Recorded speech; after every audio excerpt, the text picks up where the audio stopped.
ओम शांति। प्रजापिता ब्रह्मा कुमारी ईश्वरीय विश्वविद्यालय जयपुर राजा park centre से बीके ज्योति और बीके किरण एवं समस्त ब्रह्मा कुमारी संस्था की तरफ से आप सभी को श्री कृष्ण जन्माष्टमी की हार्दिक बधाई, शुभकामनाएं। श्री कृष्ण जन्माष्टमी खुशियों का त्यौहार है जिसको पूरे ही भारतवासी बड़े ही धूमधाम से हर्षोल्लास के साथ मनाते हैं। आज के दिन लोग बहुत ही प्रेम से व्रत उपवास रखते हैं। माताएं श्री कृष्ण को झूला झुलाती हैं। आज के दिन हर कोई श्री कृष्ण के प्रेम में खोया हुआ नजर आता है। माताएं कामना रखती हैं कि हमें कृष्ण जैसा पुत्र मिले। कन्याएं भी सोचती हैं कृष्ण जैसा पति मिले, कृष्ण जैसा दोस्त मिले। तो आखिर ऐसा क्या उनका चरित्र है जो सभी उनके प्रेम में बनना चाहते हैं। तो आइए हम कोशिश करते हैं श्री कृष्ण के द्वारा किए गए दिव्य कार्यों को सही अर्थों में समझने की। श्री कृष्ण के जीवन काल से जुड़ी बहुत सी ऐसी बातें अब तक हम सुनते और पढ़ते आए हैं जो कहीं ना कहीं हमारे मन में ये शंका उत्पन्न करती है कि क्या श्री कृष्ण जैसी दिव्य आत्मा ये कार्य कर सकती है। जैसा कि दिखाया जाता है, श्री कृष्ण ने माखन की मटकी फोड़ी, गोपियों के वस्त्र चुराए, 16,108 रानियों से विवाह किया और अर्जुन को अपने ही भाइयों के विरुद्ध हिंसक युद्ध के लिए प्रेरित किया। किसी भी समाज में यदि कोई व्यक्ति इनमें से कोई भी कार्य करता है तो वो निंदा और दंड का पात्र बन जाता है। तो फिर क्यों श्री कृष्ण के द्वारा ये सब कार्य किए जाने के बावजूद वो हमारे लिए वंदनीय और पूजनीय हैं। इसका अर्थ है कि श्री कृष्ण के द्वारा किए गए इन कार्यों की गुह्य सत्यता से हम अनजान हैं। तो आज श्री कृष्ण जन्माष्टमी के शुभ अवसर पर हम श्री कृष्ण के जीवन परिचय की मधुर चर्चा करेंगे।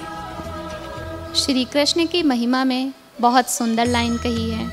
श्री कृष्ण गोविंद हरे मुरारी, हे नाथ नारायण वासुदेव। अर्थात श्री कृष्ण के नामों में ही बहुत गहरा राज समाया हुआ है। अगर हम श्री कृष्ण नाम को एक्सप्लेन करें तो श्री अर्थात श्रेष्ठ और कृष्ण माना आकर्षण मूर्त। श्री कृष्ण श्रेष्ठ भी हैं और साथ ही साथ आकर्षण मूर्त भी हैं। और श्री कृष्ण को मुरलीधर भी कहा जाता है।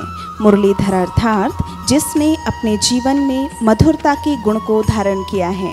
अपने प्रेम पूर्ण और मधुर व्यवहार के द्वारा सभी मनुष्य आत्माओं के जीवन को प्रेम पूर्ण बनाया है। श्री कृष्ण को मोहन के नाम से भी जाना जाता है।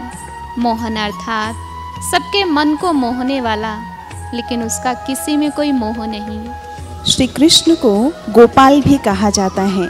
गोपाल अर्थात गौओं का रक्षण करने वाला, किंतु वो सिर्फ गौओं का ही नहीं लेकिन सभी मनुष्य आत्माओं का रक्षण करने वाला है। श्री कृष्ण को मोर मुकुटधारी भी कहते हैं। उनके जन्म से ही दिखाया गया है उनके सिर पर मोरपंख। मोरपंख दिखाना अर्थात पवित्रता और दिव्यता से संपन्न है। साथ ही साथ दिखाया गया है कृष्ण लीला में कि जब उनका जन्म हुआ तो जन्मते ही चारों तरफ रोशनी रोशनी हो गई और कारागार के ताले खुल गए। अर्थात जब श्री कृष्ण का इस धरा पर आगमन होता है तो चारों तरफ सत्यता की रोशनी हो जाती है और दुख अशांति के बंधनों से सभी मुक्त हो जाते हैं। उसके बाद श्री कृष्ण को झूला झूलते हुए दिखाया जाता है। आज श्री कृष्ण जन्माष्टमी के दिन भी माताएं बहुत ही प्रेम से श्री कृष्ण को झूला झुलाती हैं। यहाँ पर झूला झूलना निश्चिंत और शांतिमय जीवन का प्रतीक है। आगे दिखाया है मैया यशोदा ने श्री कृष्ण को ओखली से बांधा। ओखली से बांधना अर्थात अपने प्रेम के बंधन में बांधना। हम सभी भी परमात्मा को अपने प्रेम के बंधन से बांध सकते हैं जैसे मैया यशोदा ने श्री कृष्ण को बांधा। श्री कृष्ण के थोड़ा और बड़े होने पर दिखाया जाता है कि श्री कृष्ण ने मटकी फोड़ी, माखन चुरा कर खाया और अपने साथियों को भी खिलाया। तो वास्तव में श्री कृष्ण ने कौन सी मटकी फोड़ी, कौन सा माखन खाया? यहाँ पर मटकी फोड़ने से तात्पर्य है कि उन्होंने पाप कर्मों रूपी मटकी को फोड़ा तो जीवन में सुख शांति खुशी रूपी माखन प्राप्त हुआ, जिसे हम स्वयं के साथ साथ औरों को भी खिला सकते हैं। फिर दिखाया है श्री कृष्ण ने गोपिकाओं के वस्त्र चुराए। वस्त्र चुराना अर्थात देह में मोह रूपी वस्त्र चुराना। हम सभी का जो ये देह है इसमें कोई मोह ना हो, ये परमात्मा ही हमसे छुड़वाते हैं मोह। आगे दिखाया जाता है कि श्री कृष्ण ने अर्जुन को अपने ही भाइयों के विरुद्ध हिंसक युद्ध के लिए प्रेरित किया, जबकि श्री कृष्ण की महिमा में कहा ही जाता है सर्वगुण संपन्न 16 कला संपूर्ण संपूर्ण निर्विकारी मर्यादा पुरुषोत्तम अहिंसा परमो धर्म। अब जिसका परम धर्म ही अहिंसा है, क्या वो किसी को हिंसक युद्ध के लिए प्रेरणा दे सकता है? तो वास्तव में श्री कृष्ण ने कौन से युद्ध के लिए प्रेरित किया? यदि हम इस बात की गहराई में जाएं तो हम जानेंगे कि महाभारत युद्ध का कारण हमारे अंदर के 5 मनोविकार हैं: काम, क्रोध, लोभ, मोह और अहंकार।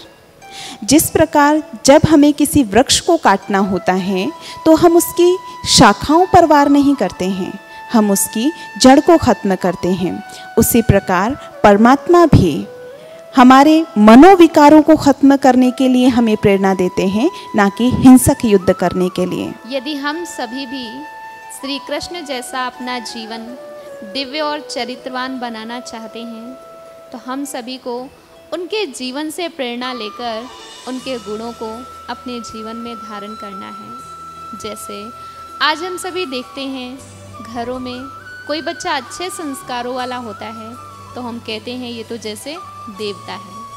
अगर कोई बच्चा बहुत ही परेशान करने वाला होता है, दुख देने वाला होता है, तो हम कहते हैं ये तो जैसे असुर है, रावण है। माना असुरों और देवताओं में सिर्फ गुणों का अंतर है।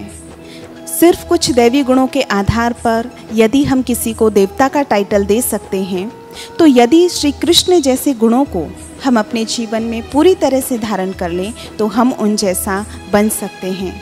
इसीलिए ही तो आज भी हमारी भारतीय संस्कृति में बालक की तुलना मोहन से और बालिका की तुलना राधा से की जाती है। माना साधारण नर नारी भी यदि दैवी गुणों को धारण करें तो देवतुल्य बन सकते हैं। आज श्री कृष्ण जन्माष्टमी के दिन हम सभी को बुराइयों से बचने का व्रत रखना है। वर्तमान समय परिस्थितियों को देखते हुए हम सभी ना तो झांकियाँ लगा सकते हैं और ना देखने जा सकते हैं। इसलिए हम सभी को स्वयं के अंदर झांकना है। अंदर झांकना अर्थात आत्मचिंतन करना है, आत्मनिरीक्षण करना है। पुनः आप सभी को श्री कृष्ण जन्माष्टमी की हार्दिक शुभकामनाएं। हमारी ईश्वर से यही कामना है कि आप सभी स्वस्थ रहें, सुरक्षित रहें। ओम शांति।